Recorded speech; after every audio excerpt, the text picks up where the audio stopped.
Hey everyone, it's Chris. Welcome back to the PDX Picker channel. I am back from my vacation. It was awesome. It was hot, blazing hot, but it was awesome. I'm really excited to be back in the Little Shop of Hoarders and getting back to work. This is my first video upload in a while. I didn't get a chance to upload anything before I left. A lot of things happened, mostly bad and comical, but whatever. A lot of great things have happened since my vacation, but the videos I'm uploading are, of course, prior to that. So for those of you that are getting tired of my whining, there's a little bit more whining, and then we'll get into the positive, better content after that. So let's go ahead and get right into the video. Thanks so much for watching. Hey everybody, welcome back to the Little Shop of Hoarders in the PDX Picker channel. I'm Chris. We have some orders that have sold for me on Poshmark and eBay. We're going to pull those. I want to talk about a topic. eBay came out with some 2024 numbers about a interesting selling tactic that I wonder if anyone has used with any success. So we're going to talk about that here right after the intro song and right after we pull just a couple of orders. Wanna buy that Farrah Fawcett poster? There's dispensers and a toaster. Don't know why. That kind of stuff you throw away. I'll sell on eBay. All right, so sales are picking up, maybe? I don't want to look a gift horse in the mouth or put the cart before the horse or count my chickens before they hatch. Whatever cliche you want to insert here. But I've had a pretty good last day of sales. The volume has picked up a little bit, and the price, the average sales price, has picked up quite a bit. So that is good. I also had another item that sold in under an hour, which I still don't know if that means I underpriced it or it's just that good of an item. But we're going to get into all those things here. We're starting right now. Start with a Poshmark order, which was the top selling item of the day. I came across these shoes. I was a little bit hesitant to pull the trigger on them because they were 20 bucks. They were $19.99. But of course, I've spent that much on shoes in the past, only though when they were new. So this is, I'm fairly confident, the most I've paid for a pre-owned pair of shoes. But I think new, these are probably the most expensive shoes that I've ever bought. Meaning, if somebody was going to buy them new, these would be the more expensive than any other shoe that I've bought. And my shipping table is dirty. Anyway, it's a pair of Allen Edmonds, the Park Avenue model, right here. And these are great, great shoes. You can see right in here it says Allen Edmonds. The Park Avenue is in the back, so you just kind of have to trust me on that. But these are $450 shoes new. And so like I mentioned, they were $19.99 used. I was a little bit nervous because there's a little bit of a crease here. But those sold for $150. Plus shipping on Poshmark. I had them listed for $199 and took an offer of $150. If I had held out a little bit longer, they probably would have sold for $199 because I think the condition does call for that. But I'm not turning down that kind of offer in this month. So, as soon as I saw that $150 offer come through, I could not hit accept any faster because, yeah, like I've mentioned many times before in my previous videos, my March is not going to be one for the record books. So super happy with that, and yet again, loving Poshmark. If you sell clothes, you got to cross list on Poshmark, in my opinion. And then also consider using something like a Posher VA, which is a closet maximization tool. So I've had a few people ask me lately. I do use a cross-listing app or program. I use Vendoo. It's the only one I have experience with, so it's the only one that I can speak to. I really like it. It's not perfect. There are a few quirks here and there, but overall it is well worth it. The ease of listing, cross-listing on different platforms is really, really, really good. My goal is to cross-list 5 items a day, or essentially, or about 20 items a week. And to do it through Vendoo is super easy. Probably takes me no more than 10 to 15 minutes. I do have a link below if anyone is interested in trying out Vendoo for the first time. You can get a discount off of your first month. So look into the description below and you'll find that referral link down there if you're interested at all in trying it out. Let's pull one more order and then we'll get into that topic. I can already say that I know this strategy is certainly not a magic bullet. but I think could have some good success. But anyway, this sold. This is a Canon PowerShot A570IS. I have to look up where I got this. I think I may have just had it in my inventory, and it was in my death pile for a long time. I remember that. That's what it was. So I probably paid $5 for it at a garage sale, something like that. I tested it out. It does not power on at all, so I had to sell it for parts only, but it still sold for $34.99, free shipping. Less than 3 months. So again, a real quick turnaround sale within that 90-day window. I would love for all of my listings to sell within 90 days. That is my ultimate goal. So whenever I have one that does, that's great. I'm getting one step closer to reaching that goal. Same with those Allen Edmonds Park Avenue shoes. Those sold probably in about 2 months. So as I mentioned, about a week ago, eBay came out with some statistics from 2024 for one of their programs that they offer. Seller. They offer this to sellers. I guess it's maybe an enticement or benefit to buyers as well. But what I'm talking about is eBay's charity program. The numbers for 2024 said that they raised $192 million for the eBay charity program last year. That's a lot of money. That was an 18% increase over 2023. So as you can tell, the sales are going up and up when it comes to the eBay charity program. Essentially what it is as a seller, you can choose to donate a portion of your proceeds to charity, and then I think they give you a selection or a few options of what kind of charities you can donate to. And then when your item is shown in the search listings, there will be a little blurb, a little banner that says something like benefits charity, sales benefit charity, something of that nature. So it will give the buyers a little, maybe an incentive to purchase your item or that particular item over a very similarly priced one, or for whatever reason, they might decide to choose that item because some of the proceeds benefit charity. The big caveat on here, and you might think, wow, $192 million of sales, that's a lot of little, 5%, 10%, 2%, whatever the percentage is that the sellers choose. That's a big chunk of money, right? That must be going to the charity programs. Well, the big caveat is if you are a nonprofit or a charity at all that sells anything on eBay, 100% of the selling price of that item counts towards the eBay charity program. So they didn't, as far as I know, break it down by these millions of dollars were sold by charities themselves or nonprofit organizations versus this $1 million here that was donated as a portion of the proceeds by your quote-unquote for-profit sellers. I don't know why I quote-unquoted that, because it is in fact a for-profit. We are all for-profit if we're not a charity, right? I have a feeling the number is low. I bet you it's no more than $5 million. I have no idea, but that is just my guess. The reason for that being that we are seeing, from what I hear anyway, more and more thrift stores that are selling things online on eBay themselves.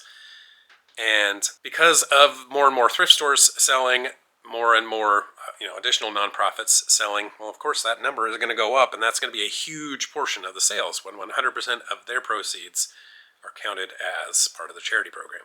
I have selected in the past to have a few of my items have a portion of the proceeds go to charity as a bit of a test, and I couldn't really tell if there was any difference in terms of the speed of how quickly that item is going to sell. I would like to do, if we're going to do this properly, we're going to set up an experiment where we have 2 items that are identical 100%. They're the same item, same condition, preferably probably new would be best, because a used item could have different condition factors going into it. But so you have two items that are both new, same price. One has a benefits charity option and the other doesn't. And I'd love to see everything from the number of clicks or views that those items get. I'd like to see, obviously, the conversion rate, and then do a calculation over a long period of time, probably do this over at least 3 month, maybe a 6 month time period, and compare, well, you know, does the listing that has the charitable donation option, does that sell that many more units to therefore make up for the cost difference, because you are, of course, making a little less money on those units because you are donating a portion to charity.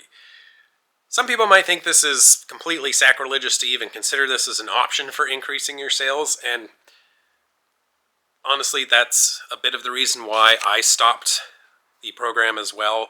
And honestly, that's kind of how I feel. Either way, comment below. Does anyone have any sort of anecdotal evidence on their use of the charitable program that eBay offers? Have they used it for any length of time? Have they seen any sort of evidence that it's helpful or not? And also, did you know that there was $192 million raised, according to eBay, as part of their charity program? Thought that was interesting, so thought I'd share that with you. Let's go ahead and pull the rest of the orders for the day.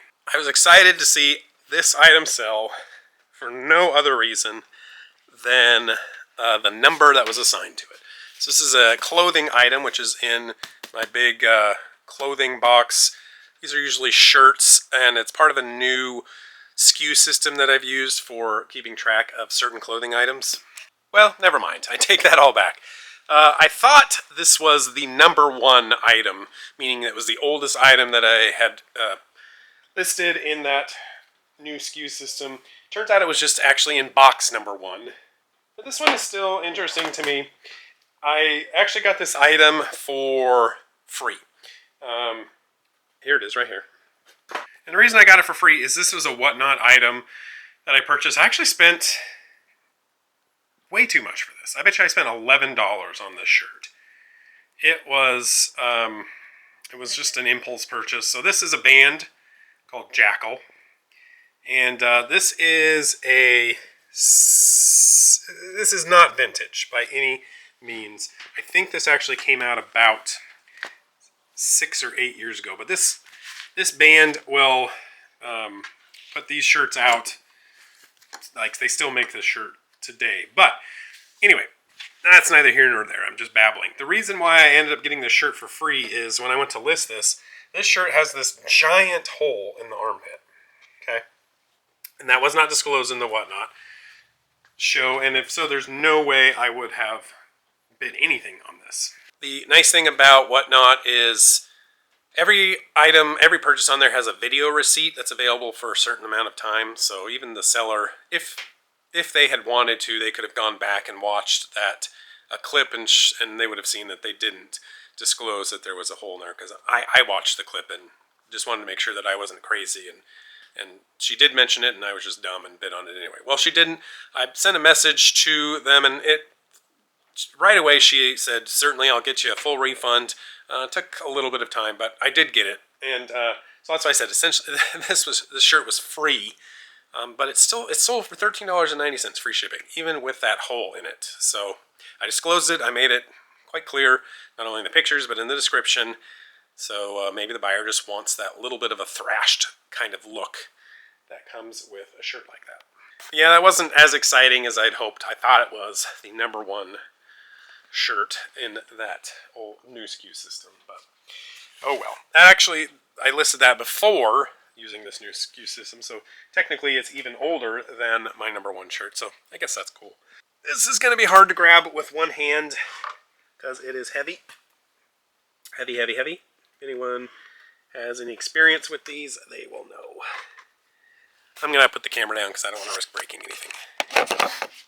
Myself included.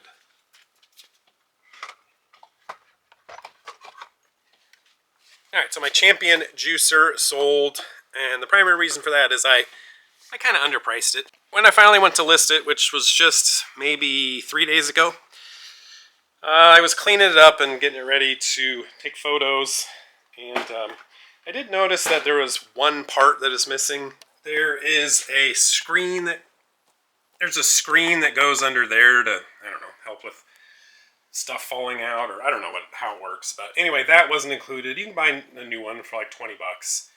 But that sold for $99.99 plus shipping. Paid $14.99 at Goodwill for that. The nice thing about this, it is, like I said, heavier than heck. But this part does come off. So those parts came off here. So it does still stick out a bit, but it's not like sticking out to here like it was before. So that'll make it fit into a little bit smaller box.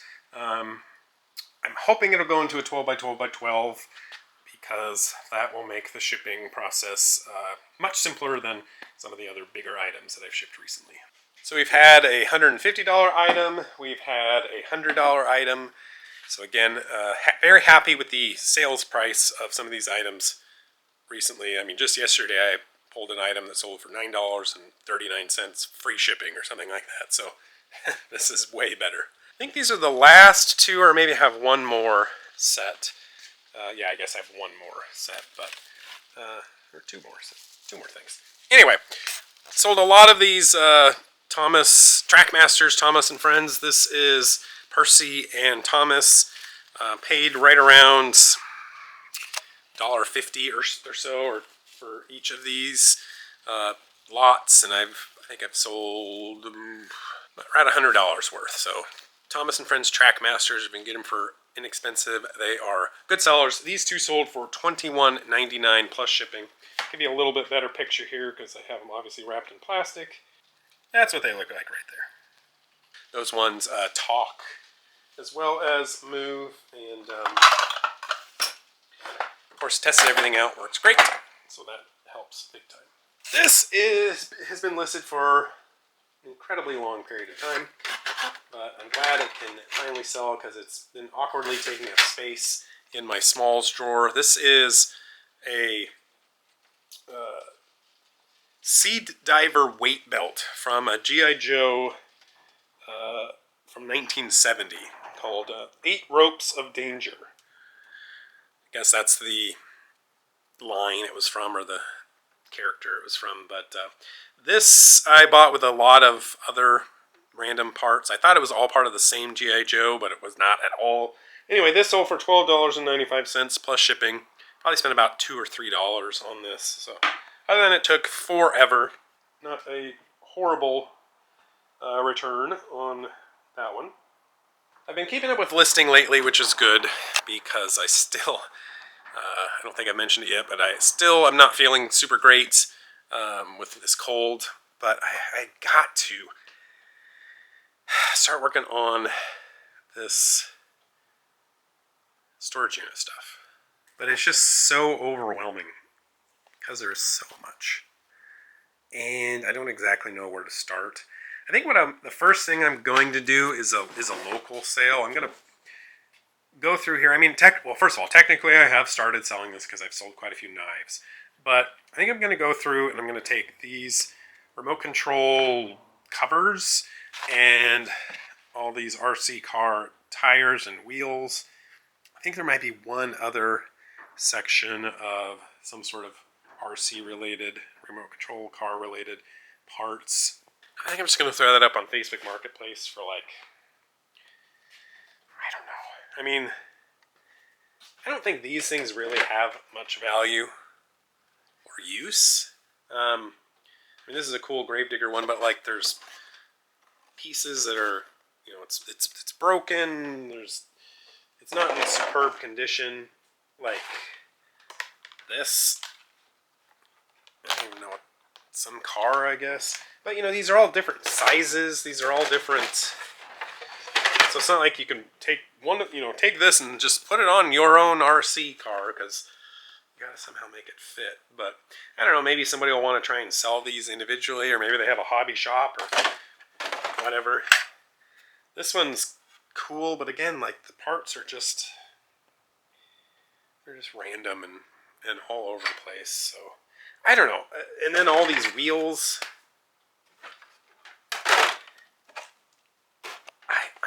I obviously would like to get the most money that I could out of it, but I really would rather just get them out of the way because those two boxes right there take up quite a bit of space, and $20.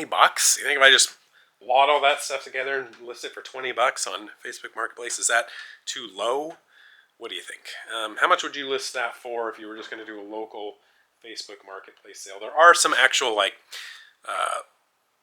axles and engine type parts in there. I don't think there's anything that's super valuable. You know, some of that RC car stuff can be hundreds of dollars. Nothing like that. It's all just kind of lower level, entry level type stuff that there's just a ton of it. So I don't know. Am I shortchanging myself at 20 bucks? Or even if I put it at that price, is it still going to sit forever? Comment below. What do y'all think? Sold a TP-Link Deco M5. Just kind of blowing these out. These little Wi-Fi mesh extenders. This is $15 free shipping. It's a little smaller than a couple of the other ones I've sold or listed. So I went ahead and just, well, originally listed it for $19.99 free shipping. Somebody sent me an offer for $15 and said, don't forget that I have to buy the AC adapter still. And, which, I didn't, which is why I priced it at $19.99. But again, crappy sales, crappy offers, probably are going to accept it, and that's what happened. Last item of the day, this is the one that I listed and sold in well under an hour. It's probably more like 20 minutes. I actually bought this at my church rummage sale just last week and just listed it today. This is a kilt from a company called Stumptown Kilts. For those of you that don't know, one of the nicknames of Portland is Stumptown. So again, I'm from Portland, Oregon. One of our many nicknames is Stumptown, or the Rose City, or PDX is a nickname. But Stumptown, we are called that because way back in the day when we were founded and kind of just forming a downtown area, they ended up clear cutting these huge swaths of forest. And they cut down all these trees, and then they were kind of on rolling hills off in the distance. And so when you were downtown, you could look out into the surrounding areas, and there were just stumps everywhere from all of these trees that had been cut down. And so because of all these stumps, they started calling us Stumptown. Well, even today, this still persists, and a lot of you coffee drinkers might know of Stumptown Coffee, which is also based here out of Seattle. Well, apparently there's a Stumptown Kilt company that I wasn't aware of here, also in Portland. And one thing that Portland is kind of known for is the Unipiper. The Unipiper is a gentleman, I'm sure he still does it, I just don't hear about him too much ago. But about 10 years ago, he gained huge fame, probably worldwide, because he would be in downtown Portland, riding around on a unicycle, wearing a kilt, playing the bagpipes, with flames shooting out of his bagpipes. So, I don't know if Stumptown Kilts was formed after that or what, but anyway. Moral of the story is, if you happen to come across one, buy it, because, dear Lord, bought this for $8 last week. This is what it looks like here. It's a kilt. And here is the logo. Kind of see it right there. Made in the Great Northwest, USA. I've read somewhere, I think these might be made in Seattle. But anyway, these two pockets here are extra accessories. On their website, they sell this brand new for $189, originally $209. Each of these pockets are $12 each, so we got basically a $230 kilt here when it was new. I listed mine for $129, sold right away. $129 plus shipping in less than an hour. So, yet another really good sales price item. This last day of sales, I'm not even kidding, almost doubled my entire month from a sales perspective. So it feels really good. I'm still way behind, but I can see a little bit of hope. And once again, the best way that I know how to get out of a slump is to list your way out of it. Continue to list, preferably at least 3 items a day, every day, and eventually as has been the case every other time this has happened, eventually that slump will go away. I'm not calling it yet. This is only one good day of sales. If this continues over the next, couple of weeks, or at least over the next week, I'll feel much better about it. But so far, so good. Yay. Thanks again to the PDX Posse members, and hit join down below if you're interested in supporting the channel with a small financial contribution of $2.99 per month. Please like this video if you did, and subscribe to my channel to get more content like this in the future. Good luck with your reselling ventures out there. I hope your March is either going way better than mine, or your slump's going to turn around here sooner than later. We're going to catch you on the next video, so take care out there. Bye-bye.